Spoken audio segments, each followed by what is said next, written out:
celebrating success, learning from legends, and growing poppies. This is Tall Poppy Talk with Grace Lewis. Kia ora team, and welcome back to Tall Poppy Talk. I am grinning because I have my camera out and my mic, and I actually haven't used this camera in a good few months, which sounds wild, but everything was not charged. The camera itself was charged, bless up, Lumix, but the Rode microphones were being very moody, which I understand. I neglected them for months, but they took forever to charge. So anyway, welcome back. Welcome back to Tall Poppy Talk. This is a solo session and I'm cracking myself up, so I guess that's the goal, right? I have my laptop here. I'm doing this visual and audio, so if you're listening with your ears, I hope it sounds good. And if you're listening and looking with your eyes, I hope it sounds and looks good. But very excited. I'm coming at you from Amsterdam in my flat here. I'm home alone. There has been construction. There has been airplanes, which is why I needed these mics. And that's why they took their moment to shine and be a little bit difficult. But this is the podcast where we celebrate standing tall and speaking up and carving our own path in a world that loves to trip you down. Well, I see the world more as we love to, grow more poppies and lift people up. But sometimes the world can be choppeth. And so that's why I'm hoping here with this podcast, you feel like someone's watering your flower. Right.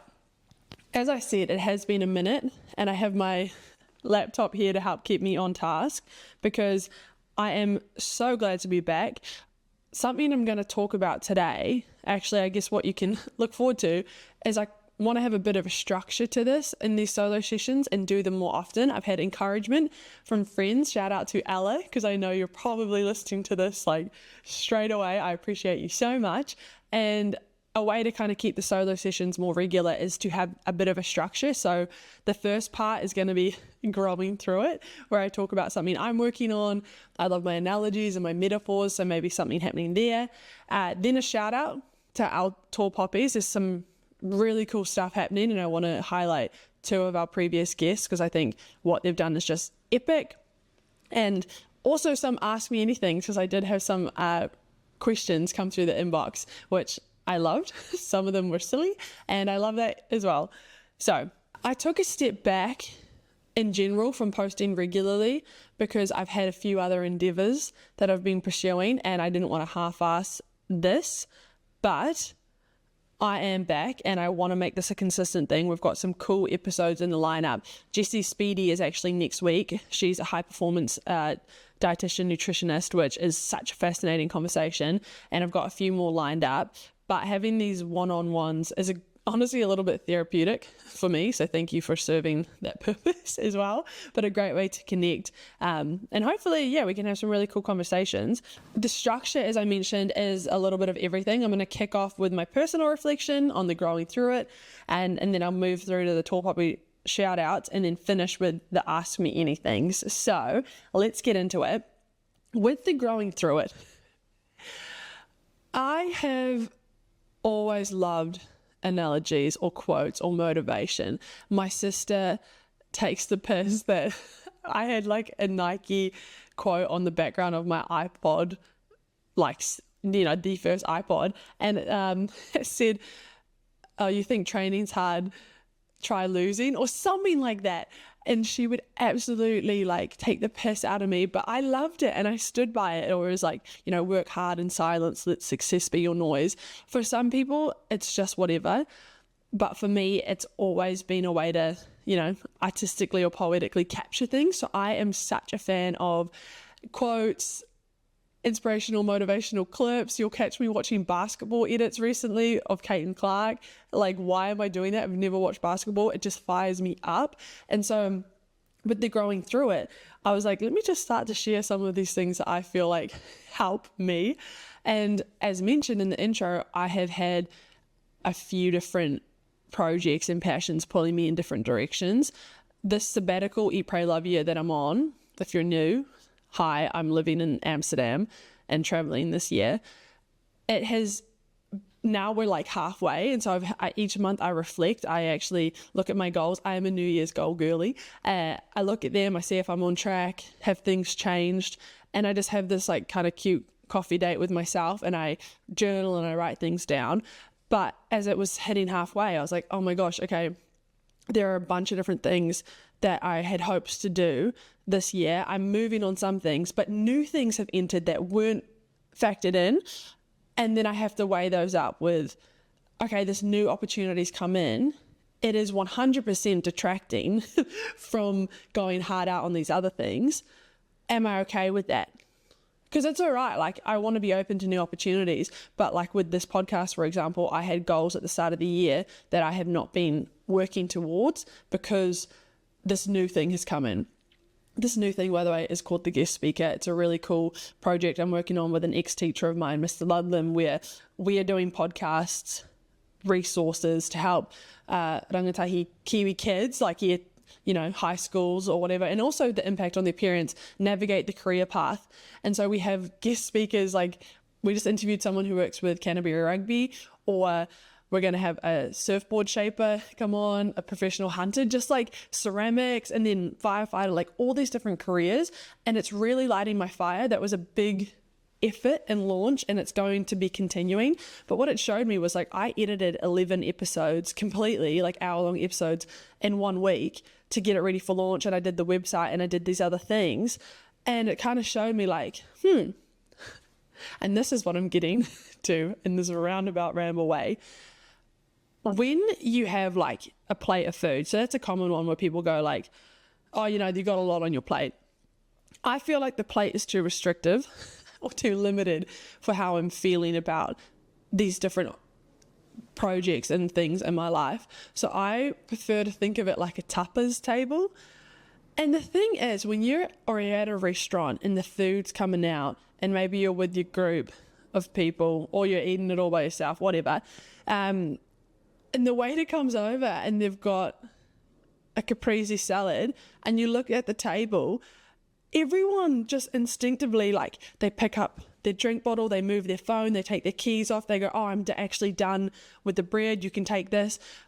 You move and you pivot so that there is room for the caprese salad on the table, right?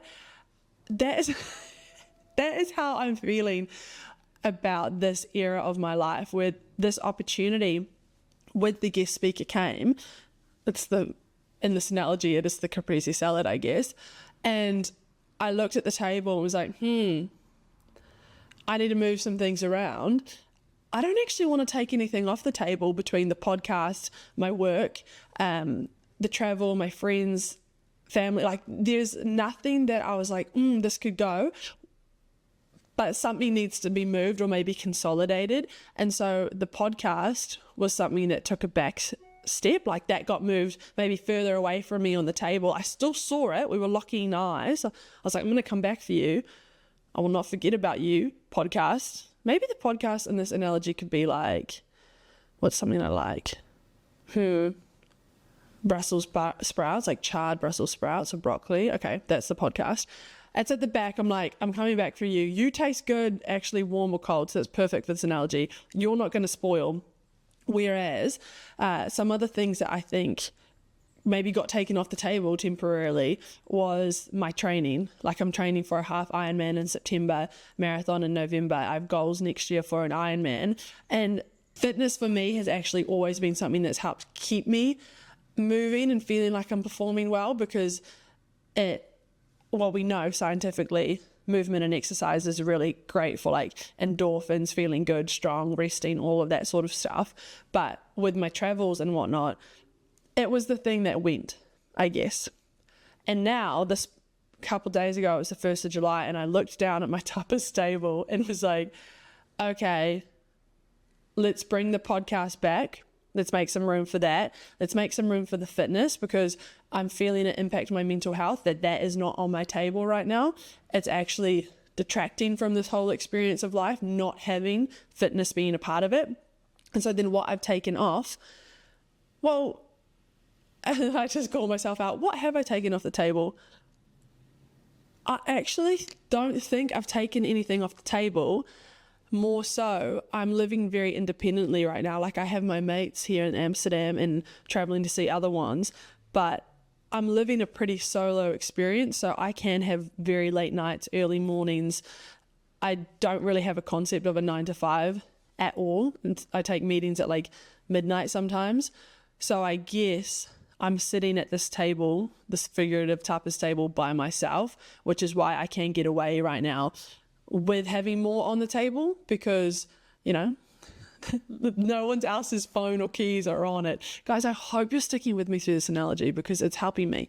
But all that to say, I know next year as I live again with Alex or my family, I'm back in New Zealand, whatever it may be, I'm going to have to look at this table again and be like, okay, either we need to shrink some of these plates so it can all fit, but something will fall off if we do not constantly check in with the tapas table. So guys, I know that was such a ramble, but kind of therapeutic for me because in doing that, I realized like, yeah, there's a reason all of these things can fit on the table or I can have all these things on my plate right now. And that's because I'm living a pretty independent, selfish life right now that doesn't depend on really, like, I support my friends and whānau with calls and sometimes I'm seeing them in person, but I really can march to the beat of my own drum. And while that's effective for being able to juggle a lot of different things, it does mean that that social element is something that's not as strongly factored in. I have my mates here. I see them all the time. Absolutely love that. But again, that feeds in really well to the lifestyle I'm living and being able to remotely connect with other people. Perfect. I know that once I'm in a living environment again that does, you know, coexist with other people in a more fluid way, which is something I love and I welcome, I'm going to have to look down at my table and be like, all right, something needs to go. Or I need to build a bigger table. So stay tuned on that. But with the growing through it, the first part of this episode, growing through it, is I don't see life as, oh, you've got a lot on the plate. This is the tapas table and you will make room for things. That is how I'm seeing it. I'm going to pause here.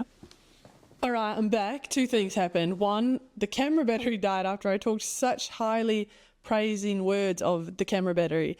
It said, hey, I'm actually done. But that was very fortuitous because then a moment later, a Dutch man rang my doorbell because he needed to measure the apartment, which served as a great reminder. I was just talking about my tapas table talk. One of the big things, right, is learning Dutch, and that is progressing langzaam, slowly, and that was a fun opportunity to talk to a man in Dutch about measuring the house. So rogue. Anyways, the other thing growing through it this week, I would say, as I do reflect at this like midpoint of the year, another quote, like you're getting 2 for the price of 1. That's actually all free. So you're getting 2 bonus little analogies here. It's been a hot minute, so I can't just do 1 growing through it. I got to do 2. The other quote that when I first heard it, I actually really didn't like it, maybe because I found it confronting, but I came across it on Instagram Reels, let's be real. No pun intended. It was, what you're not changing, you're choosing. In Dutch, it's wat jy niet verandert, jy kiest. And so I didn't like it at first because some things, example, the Dutch, I'm like, oh, you know, like it's going to slowly happen, like I'll learn, like I'm trying. I was like, you're not actually trying. So you're getting frustrated that your Dutch isn't like proficient, but are you actually making an effort to increase that? And when I'm really reflecting, it's like, no. So then if you're not changing the circumstance, in this example, being proficient, fluent in Dutch, then you're choosing it, right? You're choosing to be at this level unless you make a change and take accountability and move forward. So when that man came and knocked on the door, and I was like, yeah, that's actually another good one to touch upon. So yeah, well, you're not changing, you're choosing. I do understand that some things are outside of our control in certain situations, examples. So I don't fully agree with that. I still have like against that quote of what you're not changing, you're choosing. But I do think it serves a purpose, even if it's just to have some internal dialogue of like, okay, is this something I can change? And if it's not, all right, do the best you can. But if it is something you can change, take that action. Otherwise, you are choosing to stay in the situation that you're in. Okay, so we're going to switch gears now to the Tall Poppy Shoutouts. And these are people who have been standing tall, owning their space, and showing us ultimately what it looks like to be a tall poppy and help grow those fields. So 2 people I really want to shout out. The first is Logan Ulrich. He literally last weekend, I think it was the World Rowing Champs, the second World Rowing Champs of 2025. He took home gold, like he won, and he's only been doing single sculls for a very brief time. He's 24 years old. We've had him on the podcast because he got second at the Olympics in the men's 4, which for us rowers is like, obviously those are very different disciplines, but for someone who's not as rowing aware, a 4 involves 1 oar per person, and I believe they're actually coxless. Yeah, so in coxless, like that's the coxswain is the one steering and yelling and motivating and stuff, but the men's 4 is a very different discipline to the single sculls. So the fact that so quickly he was able to secure his first World Cup event, like a title in this event, is phenomenal. It's such a significant milestone in anyone's rowing career, let alone a 24-year-old who's recently started in that discipline.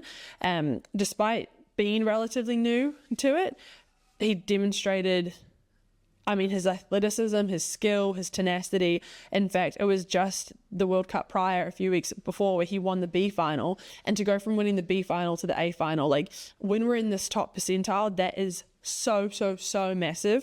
And so I just wanted to shout him out. Also, you should rewatch the race because he surged. He was in 4th place. You'd think pretty comfortably there. Well, not, he was obviously not comfortable. No one's comfortable with 500 meters to go, but he just moved through and really, I think, amazed everyone. It was such a pleasure to watch that race because you're like, you know, oh, maybe he'll get 3rd. And then you're like, oh, he is moving. And the main thing I love though is it's the way like Logan conducts himself off the water. He's having media interviews, news are reaching out to him. There's a lot of weight on his shoulders, and when you're in the boat by yourself, that can play a lot of mind games. So I just wanted to hugely shout out Logan. Don't know if he'll hear this, but I messaged him as well to say kudos to you. He really can do it all, sweeping to sculling and being able to like just carry himself with such character, I think is remarkable and a really great role model. So my call to action to you listening is to go watch Logan Ulrich's World Cup 2. It was in Lucerne, Switzerland, and just the way he dominated that race and really took it is something super cool to watch. So I definitely recommend that. And then the other Tall Poppy shout out I wanted to mention is Cassie Henderson. She just won, this was maybe last month, Best Pop Artist at the 2025 Aotearoa Music Awards, which is New Zealand's Aotearoa's Music Awards, obviously. I just repeated myself.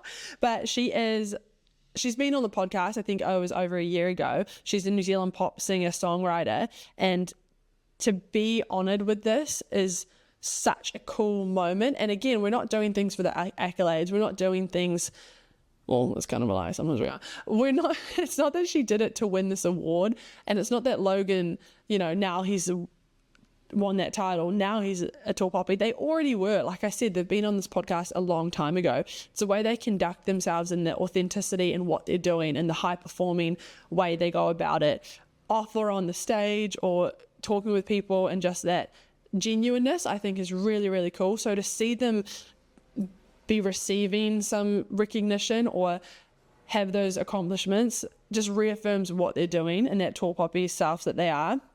Cassie also has another album coming out. I think it's the 3rd part of her EP. Let me just check my notes. Yeah, she plans to release the 3rd and final EP of her current project, The Chronicles of a Heart Broken. And those previous 2 chapters have received a lot of positive reactions, obviously. She just won a Best Pop Artist. So my call to action for Cassie is to go listen to those other EPs she has. Seconds to Midnight was definitely what has dominated. I think it spent 15 weeks at New Zealand's radio, #1, which is a feat Lorde previously held. And Lorde is also actually a tall poppy coming back out, and her music is wicked. I've really been enjoying this resurgence, or this re-emergence, it's a better word, of Lorde. Okay. finally, we're going to dive into some of the week's AMAs, the Ask Me Anythings. And I'll just take a couple. Pulling up my notes. Okay, once again, there's a pretty dramatic pause that you are not aware of because I'm actually figuring out how I can see the responses to my question. Okay, guys, I just spent 2 minutes figuring out how to actually look at these Ask Me Anythings. Beautiful, here we go. For those knowing to shortcut, just do it on your phone, so much easier.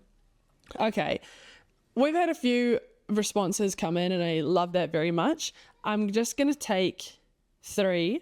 One, the first silly one from Jess, shout out. What are your favorite yogurt bowl toppings? This has nothing to do with Tall Poppy Talk. Actually, that's a lie. I host Tall Poppy Talk and I love yogurt bowls. Therefore, it has something to do with Tall Poppy Talk. Look, Jessica, I will address this. You know, quark. So in the Netherlands, there's a thing called quark. It's sort of like Greek yogurt, but more protein, honestly. That's my base. Then I'm going to have some granola, peanut butter, met stuks, crunchy, I guess. Blueberries, strawberries, done. I tried something with kiwi fruit the other day and the acidity just kind of conflicted with the peanut butter. But yet the acidity and sweetness of strawberries felt fine. Someone is knocking at my door again. One moment. Hoi. Okay, team, we're back. This is the third and hopefully the final experience of doing this solo episode. Another Dutchman knocked on my door and it turned out he was the landlord, the house boss or something.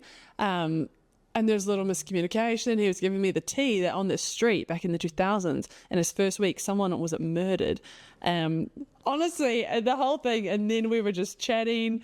We were speaking in Dutch and then in English and the whole thing. So you're listening to this consecutively. Little do you know it's taking like 2 hours to record 30 minutes because the Dutchmen keep knocking on my door.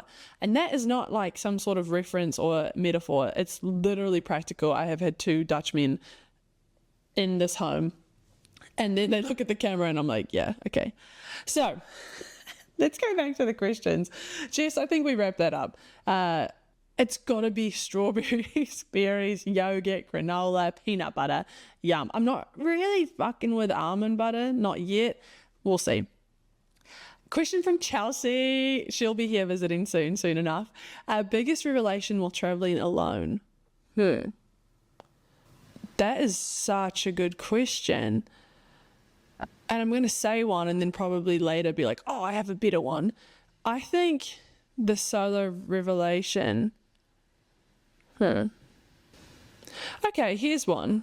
This is actually interesting. When I first moved to Amsterdam, right, people were asking where I was from because I sound like I'm from New Zealand or Australia, but I had been living for 6 years in America, and that's actually like a long time. And I had almost this instinct to say like America, and that feels really weird because I'm not like defensively. I'm like, well, I'm not American. But that's where I had been living. Like I have the stroke that I was born and bred in New Zealand, but then my adult consciousness was born in the States, right? Because I've been there since I was like 20. And so I think the revelation while traveling for me has been like honor it is to be from New Zealand. The fact that I have this voice and not like, oh, you have a voice. No, but like literally this accent I have, and I've tapped back into it more. And not that I was not, but I think when I was living in the States, it got rounded out. Like some of the sayings and the jargon and the harshness of our Kiwi accent had been softened from being with Americans all the time.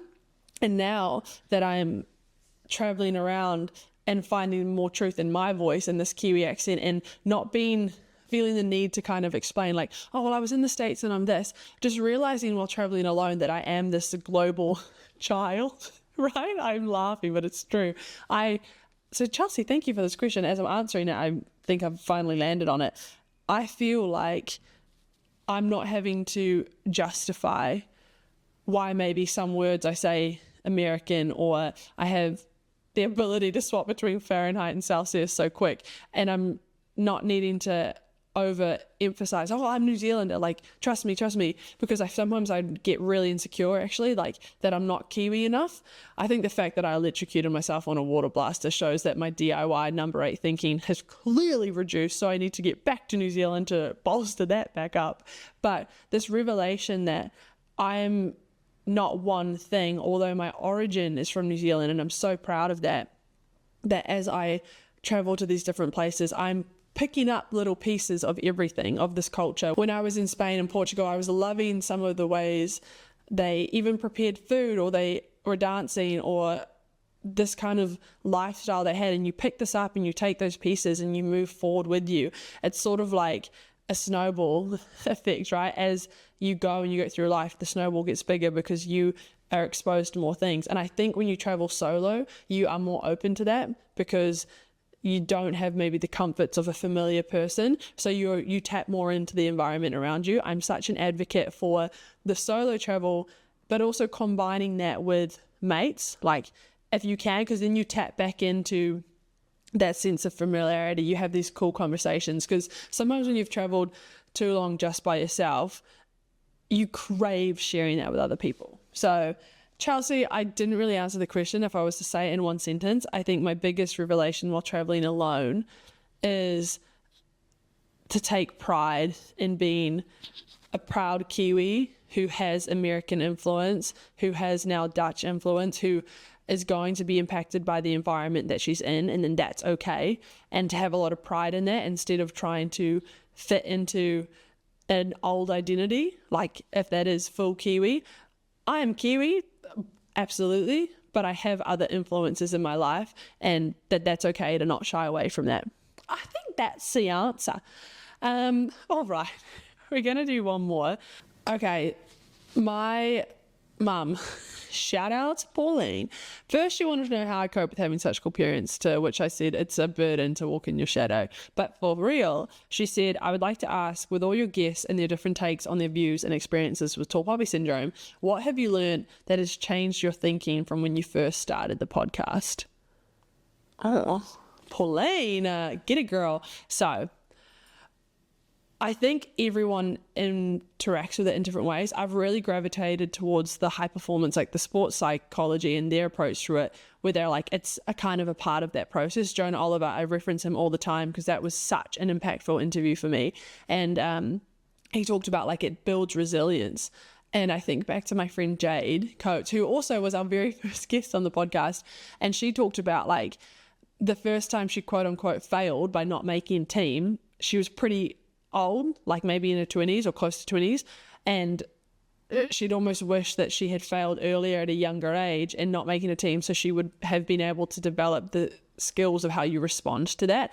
I think you can attest with Jade in every sense. She is someone who's resilient and knows how to respond. She gets injured, she bounces back, she's incredible, and those skills is something she really feels like is a part of her tool box in terms of being a great athlete and a great person. And so I think with Tall Poppy syndrome, I used to feel that negative part probably a bit too much, whereas now I'm seeing through the view of other, guests, is that you build that resilience sometimes by the external factors bringing you down, of who is in your support system, who does make you grow, your self-confidence, because they are not being impacted by that negative noise on the outside. They've sort of barked up, they've got a thick skin, or they've created this thing around them that they accept that noise is going to happen. And of course, well, sometimes it gets to them because they're human. They still continue and they do the thing that needs to be done. And I think as I grow with the podcast, with my producing, with all these things I'm doing, as I really try to tap into that tall poppy mentality that these tall poppies have that I've interviewed, where yes, the criticism is going to be there, the chopping down, but so is all that positive stuff. And you need to create that division of what is the noise on the outside and then what is the voices that you want to listen to. A quote that I really like, another quote, is, if I wouldn't ask your opinion, why do I care about your advice? And that, to wrap up that question, Mum, I would say is the answer of how it shifted from when I began, because I always cared about anyone's opinion, And now I have to accept, well, I've come to accept, and I'm still working on it, I've come to accept that there are people who will have an opinion that's maybe not nice. And I have to really think, well, do I care? Would I ask for their advice? And if the answer is no, if I wouldn't ask for their advice, then why do I care about their opinion of me? Because I'm here trying to create a really cool community. I think that we're accomplishing that. Thank you so much, everyone. And that's what to focus on. I actually do have one more because my auntie Michelle, bless you, she sent a bunch in. Thank you. I'm just going to pick one that I'm going to selectively pick one, but I will. Have you redefined your long-term goals for returning to New Zealand? Because she misses me.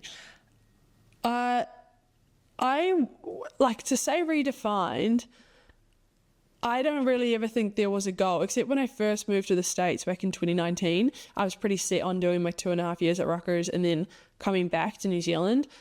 I'd say maybe 2 years into that, not even a year into that, I knew that that wasn't going to be the case. So I have always been pretty open to whatever's next on the path. Like we talked about at the beginning, the tapas table.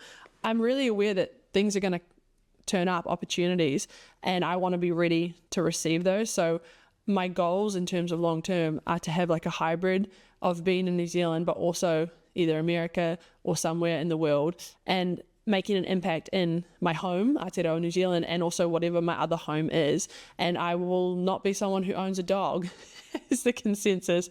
I potentially won't be someone who can join a regular football team, right? Like I am, at least for the foreseeable future, going to be someone who's constantly on the move. I think my family, like we have that joke where it's like, I'm not made for an in-person job anymore. I'm too nomadic. That's how I've come to be. And I'm sure that will change for whatever reason. But for now, my long-term goals are to begin studying at Massey next year. I'm going to start the year in New Zealand and see where it takes me. I want to do the Ironman in March in Taupo. I need to actually sign up for that. So I will be back at least for the 2026, je ne sais quoi, for the 2026 beginning, and good decent chunk of that, and then I'll take it from there. But I'm not locking into anything too long term. That's why I've gone Massey, because they are online correspondence, really flexible, and that was huge for me. So guys, thank you for listening. I really would love if people send in or email in more questions. Ben, if you're listening to this, I love when you send in an email to me. That actually, I still think about it. It's so cool. So let's go old school. You can email me, DM me, whatever. That is it for this week's solo episode. Thanks for being with me. Thanks for sticking through the distractions. I know for you, hopefully this has been a cohesive experience, but for me, it's not been. But all my little interruptions actually helped me bring up things that I wanted to talk about with you. So if you've got a Tall Poppy shout out of your own, someone in your community that you see absolutely crushing it, I would love to shout them out during this podcast. Or if you have a question you want to unpack with me, or potentially a guest I've had, can reach out to them, follow up. Yeah, you know where to find me. I'm on all the things that someone can be on, and you found this episode, so cheers. If you've listened this far, kudos to you. Appreciate you very much. I would love if you could, maybe give this a little 5-star review or something. As much as I say, I don't care about the opinions of others, I care about your opinion, because if you've listened this far, I love to know what you think. Follow us on Instagram, do all those things, because hopefully that can help spread the word and get this poppy field growing even further. Thank you so much for listening to Tall Poppy Talk. We'll see you next time. Feel free to check us out on socials, YouTube, and the website. Thanks for today's guest, and we'll see you all next time. Take care.